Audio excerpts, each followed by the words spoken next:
and I bought a bunch again. And then, Yeah, of course, like I was just like, well, it's AI's coming. You're just chip makers. Like it's such an easy play. I don't know why anyone, it's and also so easy. incredible company. It's coming up just in 2 seconds. Okay. Yay. Okay. Okay, so wait 1 second. I've just got to put it over in the other space. But yes, we have.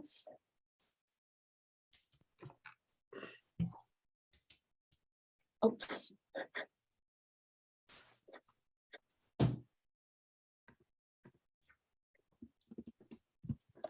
All right. You guys are live. Thank you so much. All right. No problem. I'm excited. So I think, David, I felt like we should start with intros, right? As always. I always forget intros. So let's introduce yourself, tell everybody what you do, of those who don't know who you are. Yeah. Thanks, James. Need yours as well. But I'm David Stamatis. I am a founder of a project called Deep Objects, which is what we're calling a decentralized design studio that uses AI and kind of Web3 to kind of rethink the design process. I'm also a kind of managing partner and CCO of a company called Future, which is somewhere between a kind of VC and a creative design studio creative agency. So we do a lot of strategy work and all the way into creative direction and execution. Puma is one of our largest clients. We've kind of led a lot of the work that they've done in Web3, as well as I've kind of recently creative directed their Future Grade fashion show in New York last year, and we'll be doing the same for their next fashion show this year in September. And we've worked with a bunch of incredible people and groups and IPs. My background's in production design, well, originally architecture into production design. I've always had a love for CG and digital design generally. And so I've done a lot of work with in the music space with like Tyler the Creator and Kanye back in the day, and more recently kind of Nike and Puma and a lot of the kind of sportswear brands. And so super happy to be here, super happy to be talking with you and around a topic that I think is top of mind for everyone right now, especially in the creative industry. But I'll let you kind of give your intro, James. Actually, you and I just met, right? Like we hadn't really connected much before although this, we have a lot of mutual colleagues, it seems. Yeah. But yeah, yesterday was our first. But yeah, just for anyone who doesn't know, I founded Cyber Magazine. That's without an E. We don't like vowels at Cyber. And we're trying to merge physical and digital in terms of a media. So our magazine is a print magazine, but you scan the pages with your phone and it comes to life in AR and 3D AR. We've done 3D AR covers with Teflon Sega, with Fnatic, the esports team. We've also done covers with Artifact, with Cyberpunk 2077, the computer game. So we've done a bunch of things, and we focus on the future across the whole board, whether it's AI, whether it's space exploration, whether it's BCIs, whether it's the metaverse, Web3. And we kind of were lucky enough to be around in the early days of NFTs at Web3. We were just kind of featuring people we loved, and it all kind of exploded into this wondrous mix of creative content. And I think if I was to try and define it, I say that we're trying to take Hypebeast and Wired and slam them together. And that's kind of our tech culture moment in the middle. But I'm also excited about to have this conversation with David, because I feel like after a little pre-chat yesterday, there was a lot going on. So I think we didn't get through all the good stuff on the first. Well, no, I've got it written down, don't worry. So, but yeah, I think the biggest top overline thing is that AI is having a moment right now. The thing is, it's been around for a very long time, and greats like Ben Goerzel have been working on AI for many, many years. So what do you think is, why is it having a moment, and why is it different this time? It's a great question because you're right. A lot of people have been talking about it for a long time. And I think up to this point, it's been kind of hidden in our everyday life, right? Like, while it's very active, I would argue it has been very active, especially since, the emergence of like social media and a lot of the kind of like, kind of web, like the explosion of web 2 platforms. Those are very like, those have been using AI to kind of guide our digital behaviors for a long time. But I would say it's different this time because it's accessible and it's fun to play with, right? Like, I think in many cases, like AI has kind of been a scary thing to think about. Now there are these tools, and especially on the like designer and creative side, like there's these tools that are like, they feel like magic, right? Like you feel like you've uncovered something magical, and it's fun. Like, I think when Midjourney first came out, like I think I had like 2 or 3 sleepless nights of just like grinding in Discord, just like a kid in a candy shop, because it was such a like incredibly compelling like experience that you're having with technology. So I'd argue like this, like that's one of the key elements to like the popularization of like technology or innovation, is just that it feels like magic, right? And I think we're just at this time where like enough people are getting their hands on it, and it's like easy enough to use, it's accessible enough that that's what's different for me personally. I think like as an ex-programmer, I feel like when you learn to code, you can create, like you said, you can create magic through code. You can build things with just a few lines, but you have to be quite knowledgeable in certain languages. Super high barrier of entry, right? Whereas now it's almost the same magic, but the coding has been taken away from you, and you can just text enter, which is incredible, or visually enter.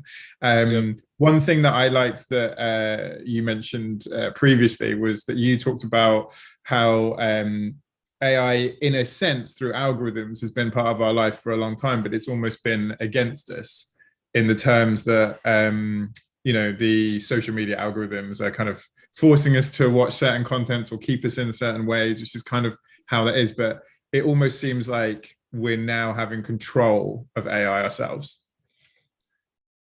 Yeah. I imagine that like the introduction of AI into the boardroom at like, at Zuck's office, right? Like what felt like magic when they were able to keep people's eyeballs on the screen for like, 600x times longer than they used to be able to, because they're kind of like using this super powerful tool to like hack our attention essentially.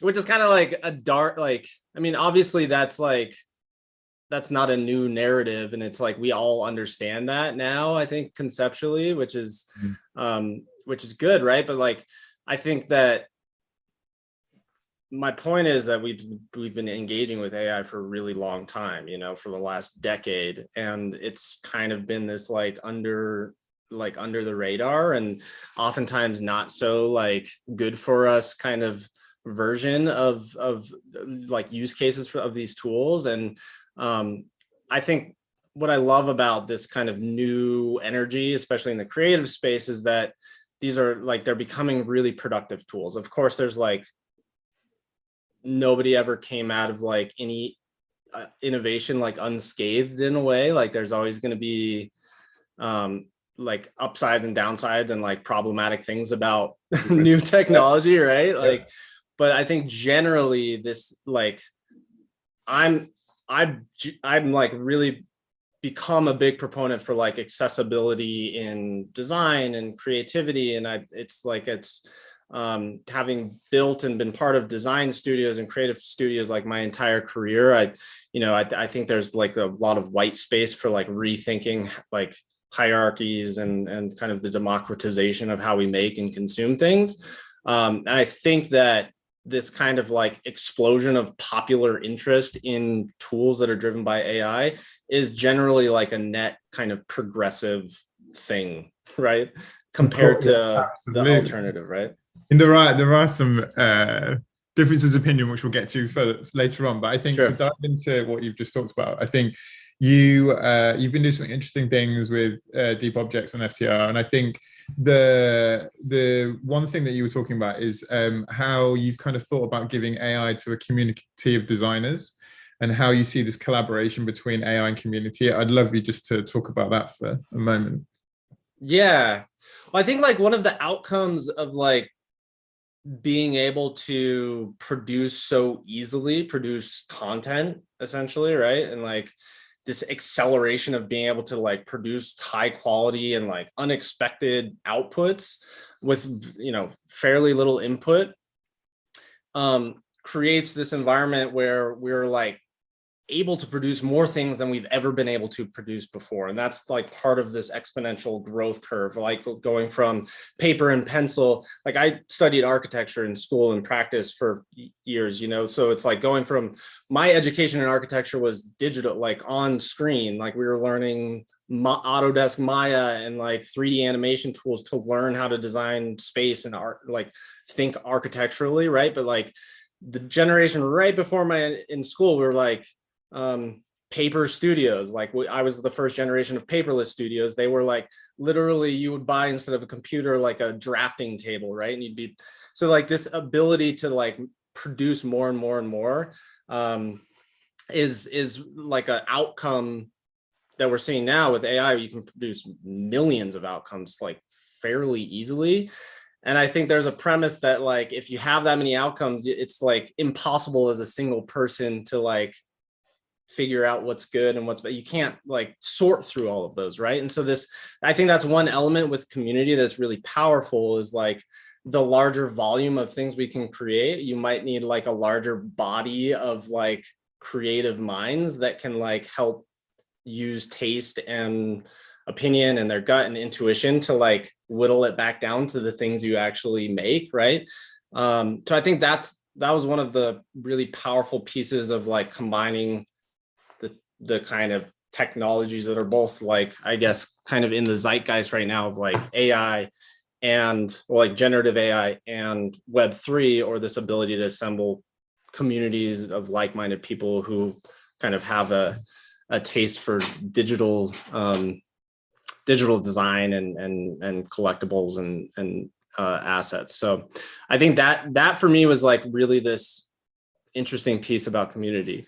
I think there's like another side of it, which I'm curious, like we haven't talked about, but like this like crowd behavior in creativity, like is potentially problematic, right? Like, or if you have like a community or a crowd making design decisions, like maybe they're going to make design decisions that like kind of all go towards the mean, like not the, like we trust the tastemakers in our cultures and societies because they have like, they think a little differently, and right, like there's something different. So like I think that's the balance that I still fight with within like community and creativity. Like, is the individual always going to have better taste than the community, because the right individual can think differently and can kind of like be kind of counter, like a counterculture thinking. Yeah.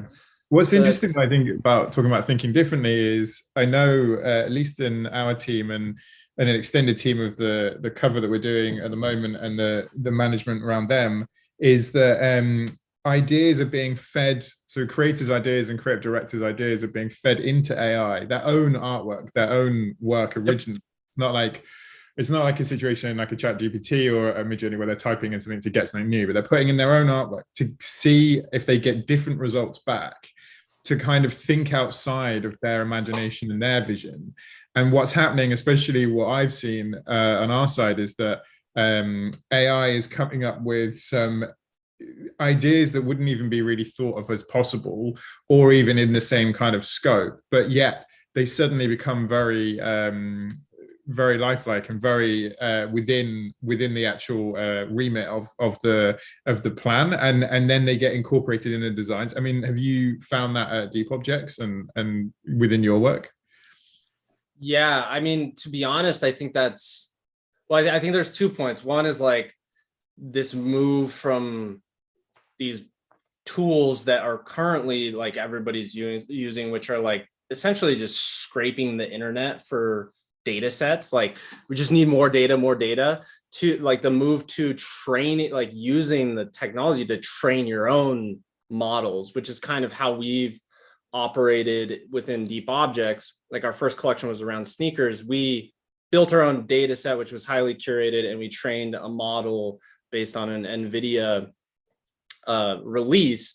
But I think this acceleration of the ability to like actually leverage the core technology of machine learning and use it for things that you really want to use it for, as opposed to just like using these broad existing tools out there, I think is a really powerful thing. And I think we're going to see, as it becomes more accessible, I think we're going to see a lot more of that.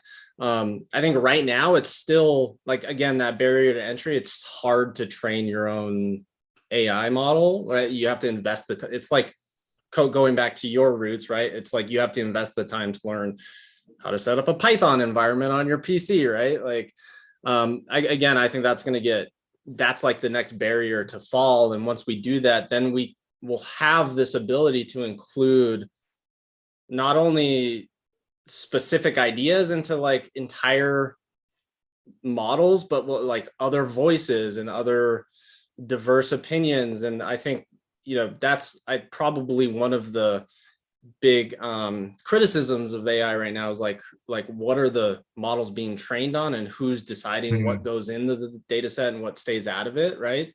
And I think that's very interesting. Like as a futurist, as somebody who thinks about AI and has thought about it for a long time, the kind of consensus was that creativity would be the last thing to fall as such, because everyone imagined that AI needs to be sentient to be able to make creative decisions, and therefore creatives were kind of safe. And we'd see kind of the fall of truck drivers, taxi drivers, and those kind of things first, as we see kind of level 5 on automation in cars, and then factories, robotics. Like those were the things that people expected first. And then what's changed very quickly, I think, in this movement at this moment in time with AI is that it's suddenly become apparent that AI doesn't need to be sentient to be smarter than us. And then suddenly the creatives are kind of the first to fall in the like AI race as such.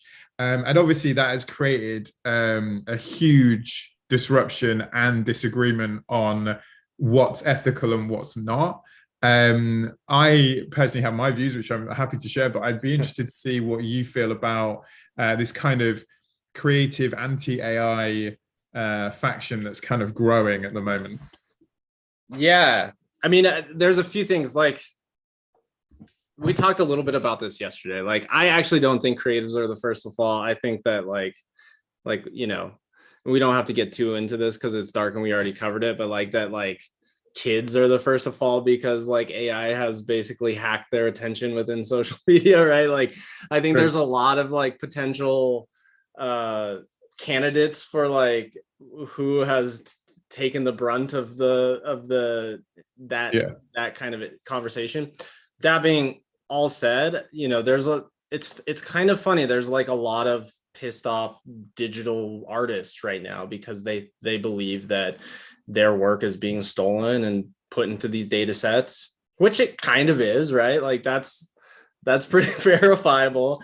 Yeah. And that's like, I mean, they kind of are saying it without saying, like, essentially that's hindering or making it harder for them to like monetize these like skill sets that they've developed over their entire careers, right? And I'm not angry about it, right? Like I see AI as like, I see these tools as tools, right? And when Midjourney first came out, I think that the best work, the coolest images I was seeing come out of it were still being made by the people that were already making the coolest images, right? Like it's not like my 4-year-old can get on Midjourney and make some emotionally compelling image. Like there's still really important things to consider. It's a quicker and more magical and productive way to create imagery, right? And I think that people who have command of ideas and concepts and intent within the world of art will still be able to create great things, right?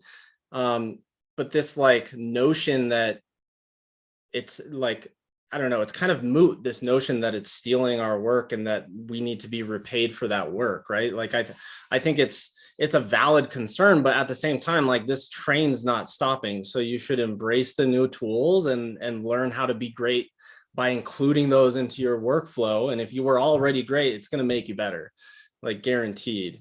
And there's a second piece that kind of pisses me off about this like anti-AI creative discussion, which is like the other side of the innovation coin, which has been like NFTs, right, have created this environment that's like an unprecedented space for digital artists to monetize their work. And a lot of them have, like, in a extreme way, right? Like, and so like simultaneously there's this like conversation of like technology is destroying our ability to monetize our work. At the same time, it's like technology is enabling us to make ungodly amounts of money on like the same work. So exactly. It's again, it's like nobody comes out of innovation unscathed. I think net, like I'm really excited about these tools because I think it's going to allow us as a society and as a culture to create incredibly compelling work that emotionally like that I can get on board with, right? I agree. And I think like to add to it, it's like for me, I feel like there's 2 points that I'd say, which is one, is, you know, it's interesting when you really start to dig down into AI and think about how it operates and then how a human operates. And I won't get all futurist and go 10,000 years in the future when we are digital selves, and then it gets really confusing. But the bottom line of how I take in information is over a course of 30 odd years, I've taken in inspiration from like Soriyama or Jeff Koons or Robert Longo as artists, and you know, McQueen as designers, etc., whoever it may be. So if I was to draw a picture, it wouldn't be very good because I'm an awful artist. But if I was to draw a picture of, say, a robot, I might take inspiration from Soriyama or maybe Metropolis, the movie, and that's how it would be drawn. Now the thing is, I'm really bad at art, so it wouldn't be very good. But now the AI tool can give me that and it can be great. However, the AI tool is kind of doing the same thing. It's just searching its database for what it's learned off, and it's picking references just like I have and creating its own rule. The problem there is it's obviously very good at creating what it needs to. And I was talking to Corey Strasberger recently, who's the creator of Blue, and he used the term threshold, and I quite like this, where he was saying that it's about threshold of the threshold of the artwork or the fashion design being good and professional enough and commercial is suddenly instant compared to my scrappy drawing, which would then need to be taken to an artist that then had to turn that into something, right? So yeah, I think it's almost like a question of threshold, but as you say, the train's not stopping. And there's a quote recently from I've forgotten who it was by, but it is basically AI isn't going to put you out of a job. Somebody using AI is going to put you out of a job. I think it's so true. And I have a question for you though, like, because I'm really interested in this threshold conversation. And like, you could argue that, well, maybe this like gets into your like futurist like singularity arguments, which I am not like necessarily prepared to like go there. I'll let you jam on that because that's your kind of world. But I guess my question is around like, or maybe it's a statement. I'm not sure if it's going to take form of a question yet, but like when Pixar first came out with like Toy Story, right? Like it blew my mind when I first played like N64, like Mario 3D, like Mario 64, it blew my mind, right? The quality and just the ability to move around. So do you think that like our threshold is also raising in terms of expectations of work that we're seeing that's like generated digitally, right? Like there's a world where the thresholds continue to creep up, even like Midjourney, right? Like I look at my images made out of that tool 9 months ago, and I look at them now and they're like, the threshold has raised exponentially. And so I'm wondering like what your sense is on like, is it actually a problem that the threshold for like the lowest common denominator is raising? Because doesn't that just mean that the entire equations being.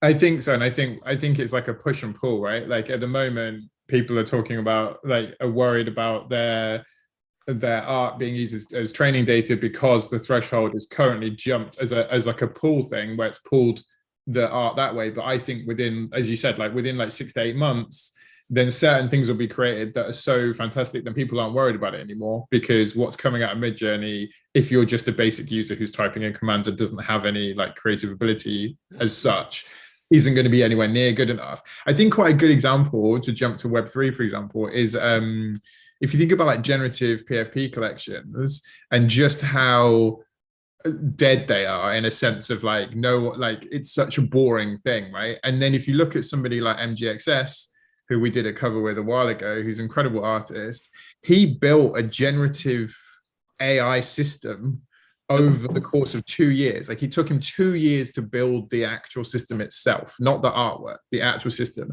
And then he can create and train that data to create certain results in his style. And obviously out of that came the Genesis collection that he created, which is incredible. And then when he launched, I own one. I thought it was, I love that collection. Right. And then when he launched it, instead of minting it, you bought a seed, and then you could choose one of 10 to be your Genesis. But if you could only view one at a time, and if you said no to the first one, you would never be able to get it back again. So it was almost like you get to number 9 and then you'd be stuck with either number 9 or 10. And I think, to me, when you start to see projects like that in that space, it shows like how much the quality, and as you said, like it increases, and then suddenly everybody has to follow suit. So I hope that the same will happen with AI, and it will, because without getting too much into it and going back to design and fashion, it is inevitable that we will all be integrated with AI. Because when you really, like, people generally try to think like, I think humans generally think like 50, 100 years ahead. But when you start going 100,000, 10,000 years ahead, and you start to think about how humans would look then, and you start to think about mind uploading and us being genuinely consciousness, because we won't have biological bodies by then. There's also the argument that we're a bootloader for AI, and we might not be here because the whole point when we did an evolution journey to AI. And all that, when you start to go that direction, like, I think like people are confused also to why Elon Musk's building Neuralink. One of the reasons he's building Neuralink is because he thinks that every human is going to need a defensive AI to protect it against other AI. So you'll need your personal own AI to defend you against, for example, Mark Zuckerberg's Meta AI, which is trying to like do certain things or get you to buy products or whatever.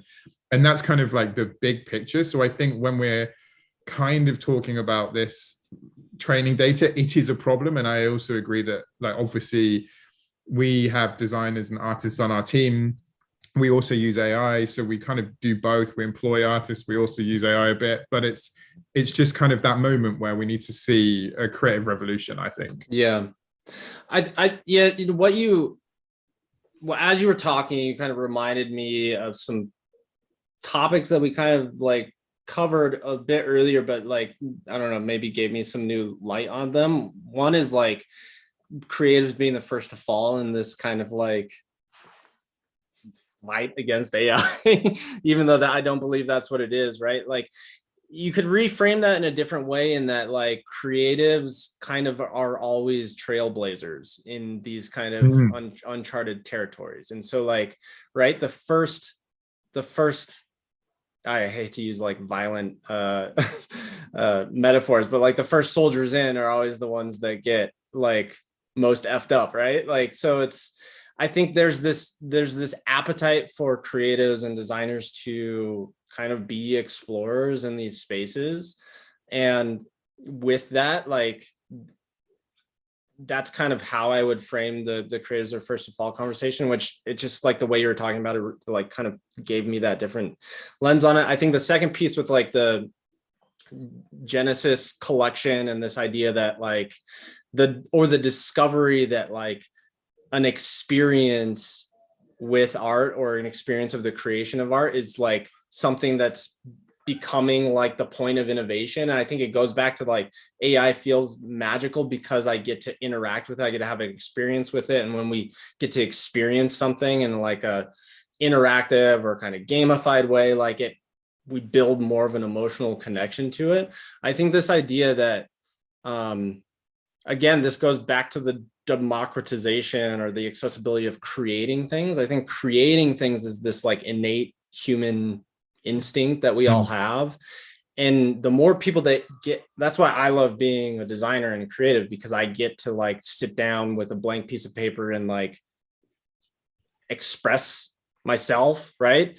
Every single day. And that's an experience. And I think it's a really compelling human experience. And I believe that like, it's not, GNSX, like that collection also got a lot of FUD, so to speak, because there wasn't like utility, right? Like it didn't have a long-term roadmap and like all these things that like that the market demanded at that particular time, right? But I would argue that he invented this compelling experience that you got to sit and have, and that was worth the ticket that you paid to get into it, right? And so it's we talk a lot about in Web3 like this, the relationship between it's kind of like a scalper's market versus like a market of people who actually want to go and buy the ticket and see the show versus just buy the ticket and then resell it for more money, right?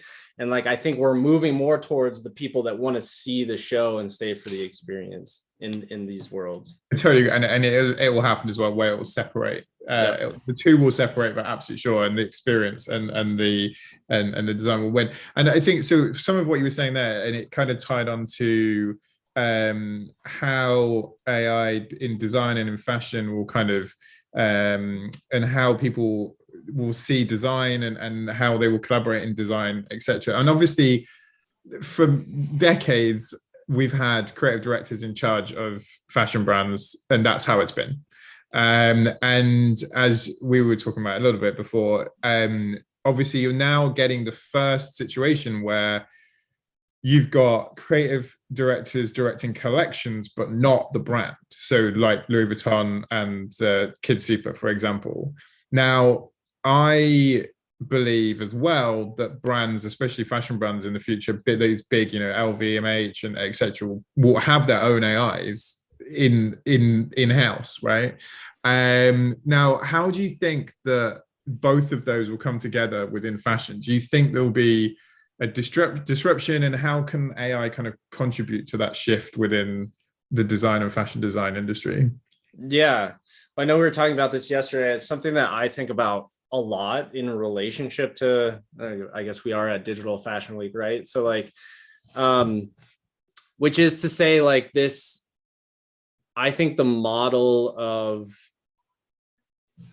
I don't believe there's anything categorically wrong with like having a figurehead that's in charge of making decisions over like even something as big and massive as like LVMH or LV, right? Like I think it's always been the way that we've done things in a way, right? Like this master apprentice model of like the atelier or the design studio like dates almost all like, back to, to Renaissance, right? Like, and I think that it's a valid model because you can learn from the greats. So you learn by doing, you learn by watching, and you kind of get into that conversation of like copying and bootlegging and iterating on work that's happened before.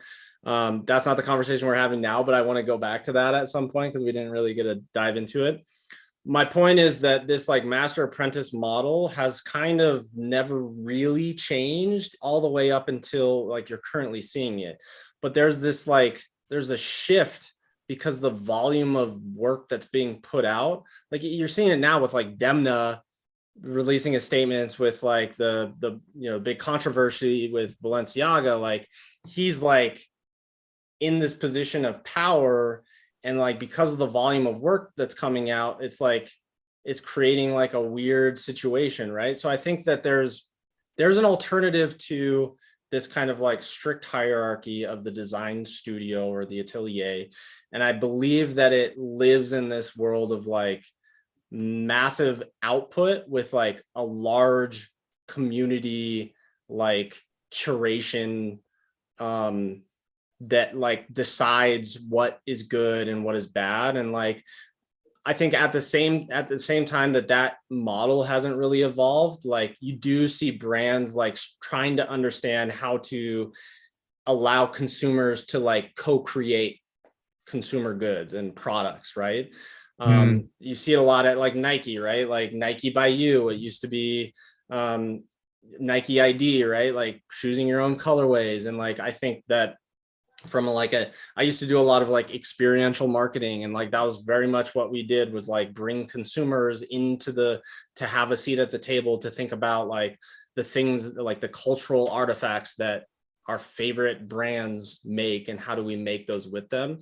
I think this idea of co-creation is kind of really taking hold of how we experience and do stuff. So I think there's this like accessible democratization of like even the highest level of consumer, like luxury consumer goods, that AI can power, that will kind of like flip this typology of like a strict hierarchy within the way we make things and design things and decide what's good and what's bad. Yeah, I think it's interesting, because I think really what you're also talking about is the creator economy. And I feel like at the moment we're seeing, I mean, the creator economy will be the next stage, right, in our ecosystem, really. I mean, if you think we have we started off with social graph, really, and if you look back like the last kind of decade or last 7 or 8 years, had the social graph. We're currently at the end of the interest graph, which is why TikTok and everything has grown so quickly, where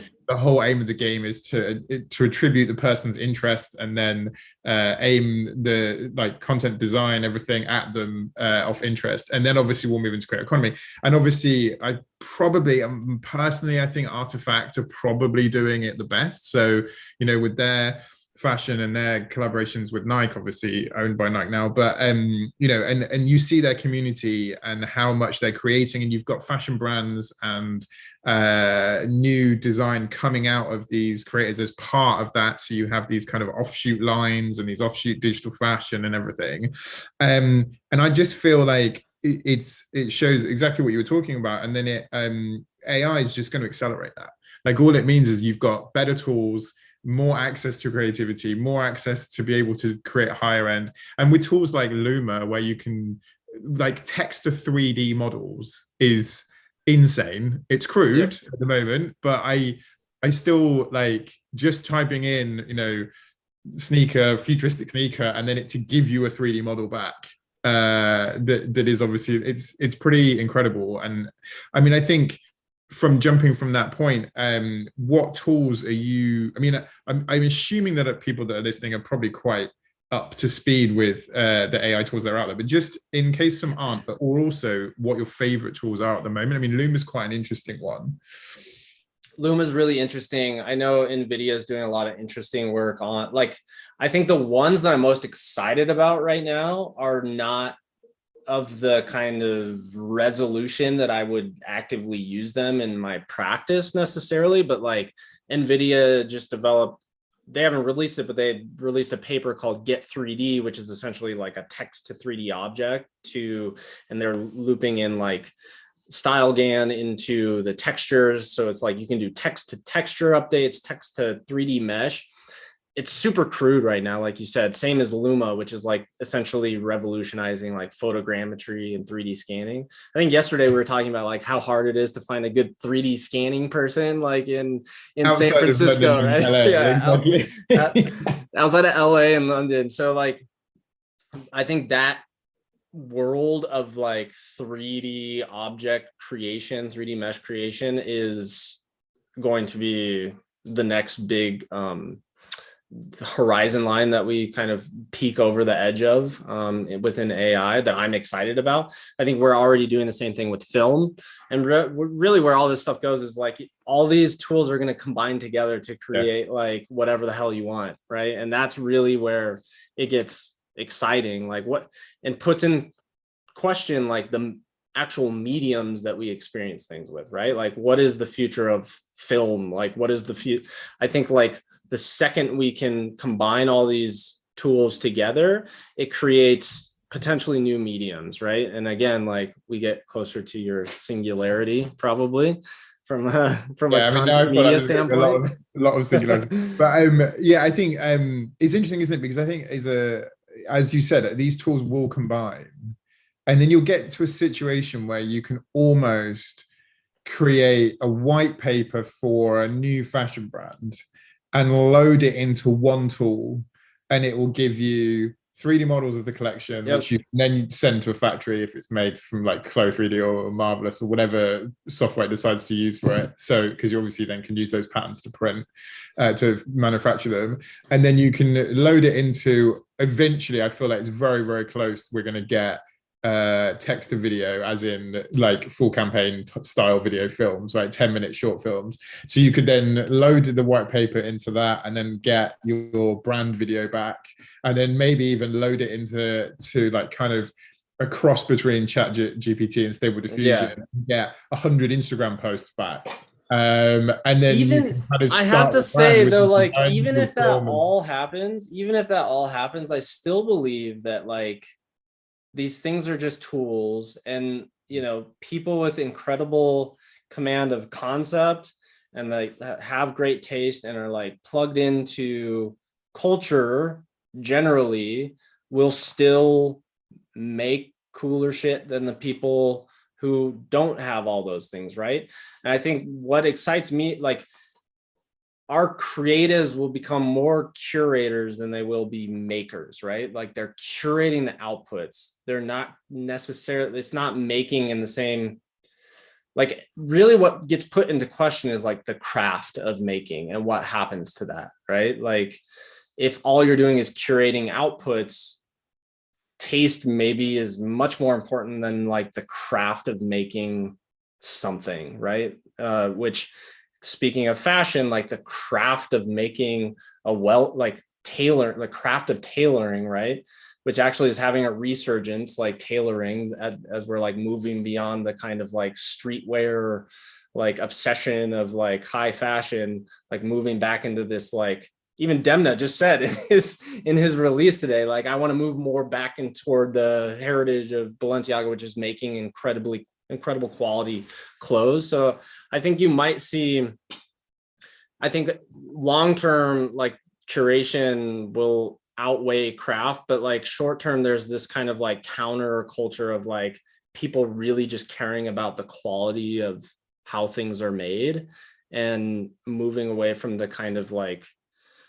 and I think that's where you'll get the winners and the losers. I mean, you kind of look at even if you just look at, say, for example, like handbags is a good example, and you deconstruct a Bottega handbag, and you'll find that the leather is extremely high quality, the treatment is high quality, it's put together very well. And then if you deconstruct a Prada handbag, you'll find that it's got a plasticized print onto the leather, and they're using lesser leather, and et cetera, et cetera. And then I think that is what you're saying in terms of you'll get the winners and losers out of that. The ones that are those tastemakers, the ones that are creating it in that sense, become the greater winners.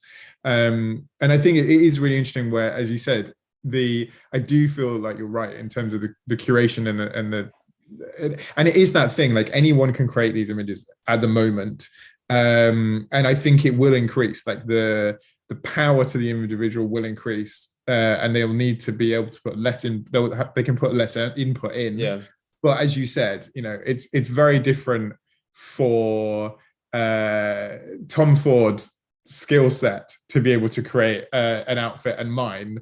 You know, he's always going to win whether AI is there or not. Like, in my opinion, I think that like ultimately, what's like personally, it's always really important to think about like the physical outputs as well as digital outputs, and kind of try never to go strictly digital, although that's kind of where my kind of heart is, right?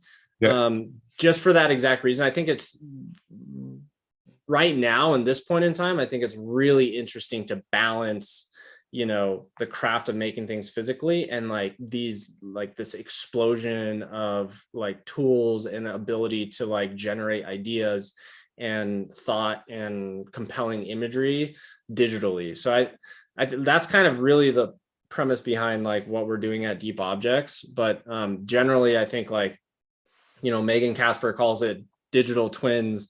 Lots of people call it phygital. Like, I still think that's a really exciting space for fashion to go for me, because it puts exactly in balance those two pieces, like craft and kind of inspiration. I'm glad that you find the most exciting element of fashion what we do. Thanks. There's like a double plug there. Yeah, glad I've got David's support. I'm glad of that. I can see Claire's a pit, so I feel like we're going to be on time in a minute. So I'm going to squeeze one in just before, which is like, because it is kind of a nice way to like round it off a bit, which is obviously at the moment, there's a whole host of AI tools and there's a whole host of people working to AI. Obviously, Google are trying to catch up to ChatGPT. There's a lot of things changing here. But for fashion designers, for designers like yourself, for creators, you have mentioned before about your love of like open source in AI, and obviously Stable Diffusion is an open source system. Just maybe as a nice positive end to this, maybe just talk about why you think that the open source way of creating AI is going to be beneficial for creators and designers and the industry in general. Yeah, I mean, I think like very similar to the beginning of the internet, right? Like this love for open source has always been kind of embedded in the DNA of like people making AI tools. And obviously like that's going to split and they're going to be monetized, right? Like that's inevitable. But I do tend to, like, within my own workflows, tend to love to use the open source tools more than the kind of like gate kept tools, because it allows, like we were talking about training your own data sets, like it allows you to do that, right? Like it allows you to kind of pick them apart and learn how they, like the inner workings, and then rethink them. So you're getting out of it, like you can have more intent as like a creator when you approach them. So that's why I love Stable Diffusion, and I love like what NVIDIA does, because they largely release everything they do in this space as open source. And I mean, I've always kind of, my entire career has been built around just trying to like learn as many new tools as possible. And like when you have something that's open source, it's really easy to like find communities that like learn how to play with it and connect with each other, and like feels like a more organic way of pushing things forward. And that's what I was going to add, which is it's the collaboration to me with open source. The fact that you know, both my loves of decentralized systems and also open source, it just feels like it gives more power to the individual, and it gives people and creators and designers more chance to succeed, because they can collaborate or integrate with other designers and other brands, and therefore hopefully both Web3 and AI can come together to kind of create this world where we see more from the little guy, and we see the more talented people who are maybe less fortunate and kind of cut out before by the billion-dollar brands be more successful in the space. Yeah, I think it's going to create like a richer tapestry of like voices and like things for us to consume, right? Like, although we're not short on things to consume, like I think we are short on things like of meaning and of quality, right? Like more doesn't always mean better. So I think it can, if we embrace that idea of like allowing anybody to kind of create without barrier. I think ultimately that's kind of a lot of the point of this conversation is kind of what it's leading to. That's what I'm most optimistic about within this space. So, and that is a great line to end it on. So thank you so much, David. I really appreciate it. Likewise, man. It was a pleasure always to talk to you. I How do we do, just have Claire? to chime in and say, sort of I feel like I'm the voice of doom. I'm here to end this best fireside chat ever. It was incredible. I am sure everybody enjoyed it as much as I did. I have to say, I really learned a lot. It is just such a hot topic. It's starting to explode. David, you've probably, been involved a lot longer than everybody else has with this, but thank you. You've really unearthed a lot of things. And as you said, David, this train's not stopping. So if you're good already, it's just going to make you better. And I think that is just an amazing takeaway to have at the end of the day here. But I really look forward to, we have to invite you back for more conversations because this was absolutely incredible. Thank you both so much. Well, thanks so much for having us. Would be happy to. Thanks, Claire. Appreciate it.